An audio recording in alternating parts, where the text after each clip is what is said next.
আসসালামু আলাইকুম, সবাই কেমন আছেন? আজ আমি তৈরি করে দেখাবো চটজলদি পাটিসাপটা পিঠা। অনেকে খিরসা করার ভয়ে এই পিঠাটি করতে ভয় পান, যে খুব ঝামেলা খিরসা করাটি। তাই আমি আজকে সুজির হালুয়া দিয়ে পাটিসাপটা পিঠাটি করে দেখাবো। এখানে আমি হাফ কাপ পোলাওর চাল নিয়েছি, যেটা আমি 3-4 ঘন্টা ভিজিয়ে রেখেছি। এই চালটা আপনারা ব্লেন্ডারে গুঁড়ো করে অথবা পাটায় বেটে নিতে পারেন। এখন আমি মিক্সড করব এর সাথে হাফ কাপ ময়দা,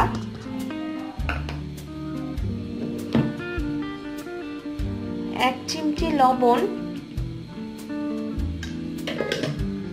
এবং 2 টেবিল চামচ পরিমাণ চিনি, এবং এটি অল্প পানি দিয়ে খুব ভালো করে আমি মিশিয়ে নিব।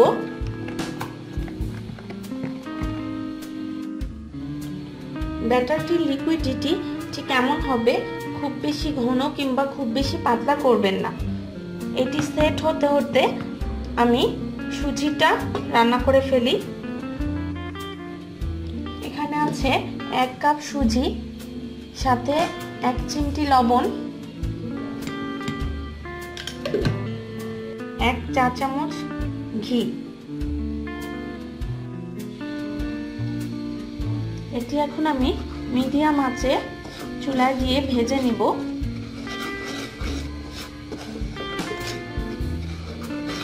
যখন ঘিটা সম্পূর্ণ গলে যাবে তখন মনে করুন সুজিটা ভাজা হয়ে গেছে।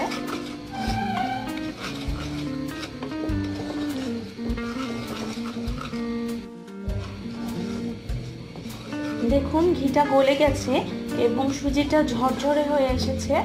এখন আমি এতে পরিমাণ মতো চিনি অ্যাড করে দিব। চিনির পরিমাণটা বলছি না এই কারণে, কারণ অনেকে মিষ্টি কম বেশি খেতে পছন্দ করেন, সেক্ষেত্রে একটু টেস্ট করে নেবেন।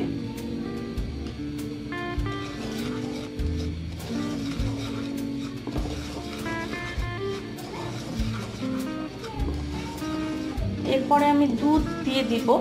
আমি চিনিটা আগে অ্যাড করলাম, কারণ অনেক সময় দুধ দেওয়ার পরে চিনিটা দিলে সুজিটা ঝরঝরে ভাব থাকে না, সেই কারণে আমি চিনিটা আগে সুজি ভাজার সাথে গলিয়ে নিচ্ছি। এখন এতে আমি 1 কাপ দুধ অ্যাড করে দিচ্ছি। দেওয়ার সাথে সাথে নাড়তে হবে, নাহলে জমাট পেকে যাবে।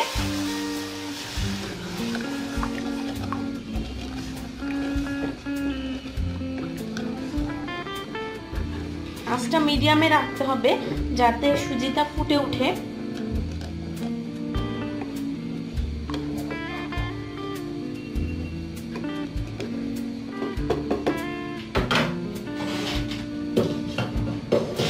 আমি এর সাথে নারকেল কুড়ানো দিয়ে দিচ্ছি। অনেকে নারকেল পছন্দ করেন না, সেক্ষেত্রে অ্যাভয়েড করতে পারেন।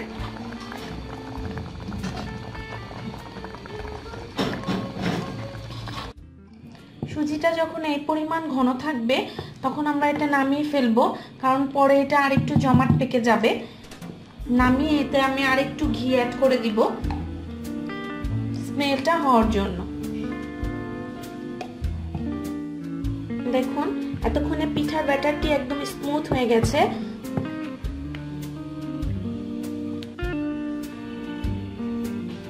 একটি প্যানে তেল ব্রাশ করে অর্ধ একটি গোল চামচ দিয়ে এভাবে মাঝখানে ব্যাটারটি দিয়ে দিব। তারপর একটু ঘুরিয়ে ব্যাটারটি ছড়িয়ে দিব।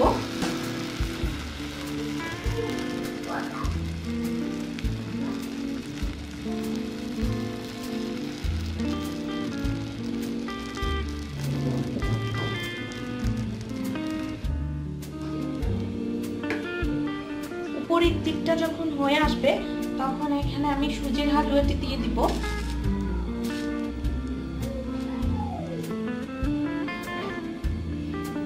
এবং আস্তে আস্তে চেপে চেপে পাটিসাপটার আকারে ভাঁজ করে নিব।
হয়ে গেল চটজলদি পাটিসাপটা পিঠা।